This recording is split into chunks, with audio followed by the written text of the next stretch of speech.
जो गोल्ड है बहनों का और जो संपत्ति है ये सबको समान रूप से वितरित कर दी जाएगी।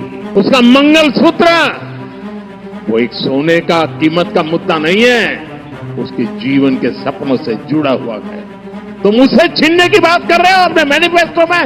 जिस प्रधानमंत्री के राज में देश की महिलाओं ने सबसे ज्यादा सोने के गहने बेचे और गिरवी रखे हों, वो मंगलसूत्र और सोने की बातें कर रहा है। 2014 से सत्ता में आने के बाद मोदी ने देश की महिलाओं को अपना मंगलसूत्र और गहने बेचने पर मजबूर किया है। ये आंकड़े देख लीजिए।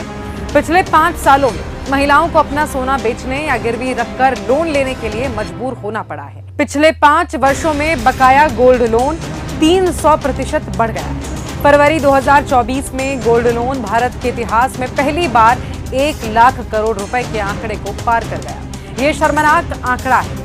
ये सच्चाई है जो मोदी जी आपको कभी नहीं बताएंगे। वो आपको सिर्फ नफरत और झूठ के जाल में फंसाएंगे। नोटबंदी, गलत ढंग से डिजाइन की गई जीएसटी, बिना किसी तैयारी के लगाए गए लॉकडाउन और खराब कोविड राहत पैकेज जैसी आर्थिक आपदाओं ने भारत के परिवारों को कर्ज के उच्चतम स्तर के जाल में फंसा दिया। शुद्ध बचत अब तक के सबसे निचले स्तर जीडीपी का 5% हो चुका है। कोरोना वायरस के समय मोदी सरकार की अक्षमता, लापरवाही और कुप्रबंधन के कारण भारत की महिलाओं को कोलैटरल के रूप में 60,000 करोड़ रुपए से अधिक के सोने का त्याग करना पड़ा था। बैंकों द्वारा अखबारों में पूरे पन्ने का विज्ञापन देकर उनके सोने की नीलामी तक की।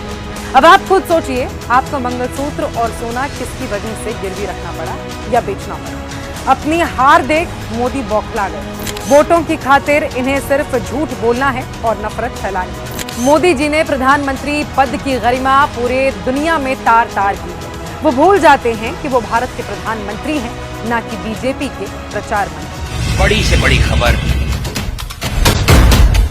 क्राइम से लेकर राजनीति तक किस नेता ने 5 साल में क्या काम कराया।